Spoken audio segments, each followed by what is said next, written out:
కిరణ్, ఇదే విజయ్ కిరణ్ నాతో కూడా చాలా సందర్భాల్లో మాట్లాడు. బోరుగడ్డ అనిల్ అంటే, బోరుగడ్డ అనిల్కి మా పార్టీకి ఏంటండి సంబంధం? బోరుగడ్డ అనిల్ అరెస్ట్ చేసిన విషయంలో మేము ఏ రోజైనా తప్పుగా అరెస్ట్ చేశారని మాట్లాడామా?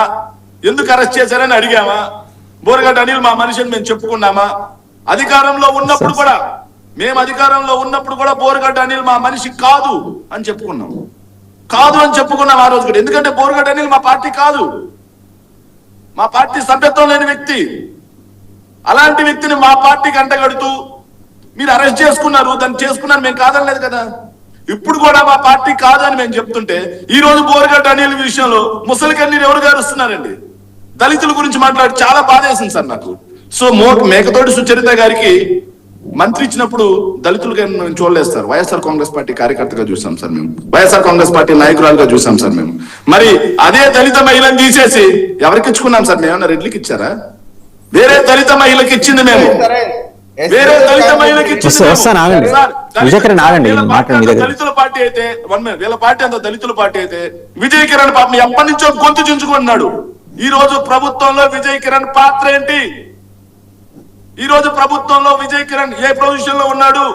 వైఎస్ఆర్ కాంగ్రెస్ పార్టీలో ఇలా మీడియా ముఖంగా మాట్లాడిన ప్రతి దళిత సోదరుడికి వైఎస్ఆర్ కాంగ్రెస్ పార్టీ అధికారంలో భాగస్వామ్యం చేసింది, పనిచేసిన ప్రతి ఒక్కరికి భాగస్వామ్యం చేసింది. మరి పాపం పొద్దున లేచినప్పటి నుంచి విజయ్ కిరణ్ అనే వ్యక్తి ఇక్కడ వచ్చి గొంతు చించుకున్నాడు కదా. మరి ప్రభుత్వంలో ఆయన పాత్ర ఎక్కడ? ఆయన కోసం కార్పొరేషన్ వెయిటింగ్ ఇస్తారు, మీరు ఎందుకు ఎప్పుడు కార్పొరేషన్ వెయిటింగ్ ఇస్తారండి? హోమ్ మినిస్టర్ ఒక విషయం అండి, సరే మీరు పాయింట్కి వచ్చారు ఒక విషయం అడుగుతా. ఒక్క నిమిషం, మీరే సమానం చెప్పండి. నేను ఒకటి, ఇప్పుడు వాళ్ళ పార్టీ ఉంది, తెలుగుదేశం పార్టీ ఉంది, వాళ్ళ నాయకుడు సెక్రటేరియట్కి వెళ్ళినా లేకపోతే పార్టీ ఆఫీస్కి వెళ్ళినా అలా బయటకు వచ్చి ఒక 15 నిమిషాలు నుంచుంటే వచ్చిన ప్రతి ఒక్కరిని కలుస్తారు. అక్కడ కోటరీ పనిచేయదు. కోటరీ ఉంది, వాళ్ళకి ఉంది కాదంట్లా, కానీ ఆ కోటరీ అక్కడ ఇన్వాల్వ్ కాదు. అరే మనం పొద్దున్న లేస్తే కోటరీ దాటి బయటకు రాం కదా. మీరు ఇప్పుడు 5 ఏళ్ల నుంచి వాళ్ళ అధికారంలో ఉన్నప్పుడు, మీరు అధికారంలో ఉన్నప్పుడు, అధికారంలో లేనప్పుడు ఒకే తరహాలో వ్యవహరిస్తున్నప్పుడు బోరుగడ్డ అని డిమాండ్ సమంజసమైంది, హేతుబద్ధమైందని నేను అన్నాను. కానీ అదే అతను చాలా ఫేమస్ పర్సనాలిటీ కాబట్టి ఇవాళ అతను మాట్లాడింది బయటకు వస్తుంది. అలా బయటికి రాని అంశాలు చాలా ఉన్నాయి. చూపించండి, మీరు నేరుగా చెప్పండి. శేఖర్ రెడ్డి అధికార ప్రతినిధి కాదు, ఓ గుంపులో గోవిందయ్య మీరు వెళ్ళి కలుస్తారా? కలవగలరా? ఫిల్టర్ చేస్తారు అక్కడ, కోటరీ ఫిల్టర్ చేస్తుంది, ఇలా పట్టుకుని ఫిల్టర్ చేస్తుంది. ఎవడు కులం ఏంటి, గోత్రం ఏంటి అని ఫిల్టర్ చేసి లోపలికి పంపిస్తుంది. ఈ వల్ల మనకేమైనా సమస్య ఉంటుందా? ఈయన కలవటం వల్ల మనకేమైనా ఇబ్బంది ఉందా? మనం కలపటం వల్ల ఏమైనా వీడి ప్రొఫైల్ పెరిగిపోతుందా? ఇన్ని అనుమానాలు ఉన్నాయి. మారండి సార్. వాసుదేవన్ గారు అయిపోయిందా మీరు మాట్లాడను? నేను సమాధానం చెప్పొచ్చా?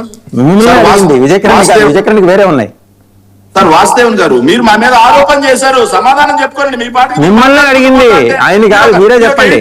కాలం పెట్టుకోండి అబ్బా, మాకు సమాధానం చెప్పే అవకాశం ఇకపోతేట. ఆగండి, మిమ్మల్ని అండి, మీరే చెప్పండి అంటున్నా. నేను ఆయన అడగల, మీరే చెప్పండి సార్. నేను అడుగుతున్నాను సార్, మీరు నెక్స్ట్ వీక్ లేకపోతే మీకు కుదిరిన వీక్ నాతో కలిసి తాడేపల్లికి రండి. చేస్తే కాదు కదా, మీరు ఇలా క్రాస్ టాక్ చేసుకుంటూ పోతాం, బుల్డోజ్ చేస్తామంటే అనవసరం. మీరు ప్రశ్న అడిగారు, సమాధానం చెప్పే అవకాశం. ఎస్, నేను చెప్తున్నాగా, మీరు నెక్స్ట్ వీక్ లేకపోతే మీకు కుదిరిన సమయంలో జగన్మోహన్ రెడ్డి గారు అక్కడ ఉన్నప్పుడు తాడేపల్లికి రండి. తాడేపల్లికి వచ్చిన తర్వాత లోపలికి ఎంతమందిని తీసుకుంటున్నారో నేను చూపిస్తా. జగన్మోహన్ రెడ్డి గారిని ఎంతమంది కల్పిస్తున్నారో నేను చూపిస్తా. మీ కెమెరా గొట్టం పట్టుకొని రండి. అందులో దళితులు ఎంతమంది ఉన్నారు, బీసీలు ఎంతమంది ఉన్నారు, ఎస్టీలు ఎంతమంది ఉన్నారు, వాళ్ళతో పాటుగా మీరు చెప్తున్నట్టుగా రెడ్లు ఎంతమంది ఉన్నారు, కాపులు ఎంతమంది ఉన్నారు, కమ్మలు ఎంతమంది ఉన్నారు, ఎవరు ఇన్ఫ్లుయెన్స్ చేసుకొని వచ్చారు, ఎవరిని స్క్రీనింగ్ చేశారు ఒకసారి చూద్దురు రండి. చూసి మీ కెమెరాలో బంధించి అక్కడికి వచ్చిన వాళ్ళతో మీరు మాట్లాడి తర్వాత మీరు చర్చా కార్యక్రమం పెట్టి ఇదే మాట మాట్లాడండి. ముక్కు నేలకు రాస్తాను నేను. మీరు రాయాలి ఇప్పుడు, ఎందుకంటే నేను చెప్పింది వాస్తవం కాబట్టి మీరు వచ్చి రావండి, అర్జెంట్ గా రాసేయండి. మీరు రాస్తూ ఉండండి. లోపల విజయ్ కిరణ్ దగ్గరికి వెళ్దాం. కాదు, శేఖర్ రెడ్డి గారు మీరు ఆ పనిలో ఉండండి, విజయ్ కిరణ్ దగ్గరికి వెళ్తాయి లోపల ఒకసారి. అట్లాగా సార్, భ్రమ కాదు. రోజుకి జగన్మోహన్ రెడ్డి గారు 250 నుంచి 300 మందిని కలుస్తా ఉన్నారు. మీ లెక్కలేంటో దానికి మీరు ఇచ్చే దానికి మీరు చెప్పే సమీకరణాలు రండి అక్కడ. సరే నేను చెబుతున్నా కదా, ఒక సాధారణమైన కార్యకర్త, మీడియాలో ఉన్నోళ్ళొద్దు, సాధారణమైన ఒక మీ కార్యకర్త కూడా కాదండి, జగన్మోహన్ రెడ్డి అభిమాని ఒక ఆయన వెళ్తాడు, ఎంట్రీ ఉంటుందా? ఎలా ఫిల్టర్ చేస్తారు చెప్తాం. మళ్ళీ వస్తాం ముందర విజయకిరణ్ అడగాల్సిన ప్రశ్నలు ఉన్నాయి. వస్తానండి, టైం ఉంది, వస్తానండి, టైం ఉంది ఆయనకి.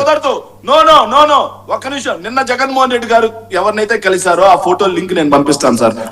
ఎంతమంది సాధారణలు ఉన్నారో నిరూపించి, సరే పంపండి. ముందర ఆ పని చేయండి, విజయకిరణ్ దగ్గరికి వెళ్దాం. విజయకిరణ్ గారు రెండు ప్రశ్నలు అండి. ఒక్క నిమిషం ఆగండి మీరు. విజయకిరణ్ గారు ఆగండి. విజయకిరణ్ గారు ఏమండి, మ్యూట్ చేయండి PCR. విజయకిరణ్ తో మాట్లాడాలి. విజయకిరణ్ గారు బోరుగడ్డ, ఇప్పుడు బోరుగడ్డని నిన్న మీరు ప్యాంపర్ చేసి, మీ మీడియా, మీ అనుకూల మీడియా ప్యాంపర్ చేసి, ఆయన ఇంద్రుడు చంద్రుడు, చాలా అన్యాయం జరిగిపోయిందని చూపించారనేది శేఖర్ రెడ్డి గారు అభియోగం. అది నిజమా కాదని నాకు తెలియదు. అది మీరు ఆయన ఏమైనా పార్టీలో తీసుకుంటారా? అన్ని వైసీపీ కారణంగా అన్యాయాలకి, దౌర్జన్యాలకి గురైన బోరుగడ్డని ఆదుకొని, హక్కును చేర్చుకొని పార్టీలో సముచిత స్థానం కల్పిస్తారా మీరు? సార్, దానికి ఖచ్చితంగా సమాధానం చెప్తాను. వైఎస్ఆర్ కాంగ్రెస్ పార్టీ నాయకుని అడుగుతున్నాను. సాక్షి టీవీ జగన్మోహన్ రెడ్డి గారి అనే విషయం ప్రపంచానికి తెలుసు కదా. టీడీపీ నేతలు బరితెగించారు. వైసీపీ నేత బోరుగడ్డ అనిల్ క్యాంప్ ఆఫీస్ కు టీడీపీ గుండాలు నిప్పు పెట్టారు. కోటంరెడ్డి, శ్రీధర్ రెడ్డి, గిరిధర్ రెడ్డిలను ప్రశ్నించినందుకు పచ్చ బ్యాచ్ ఈ దారుణానికి ఒడిగట్టింది. ఈ నెల 5న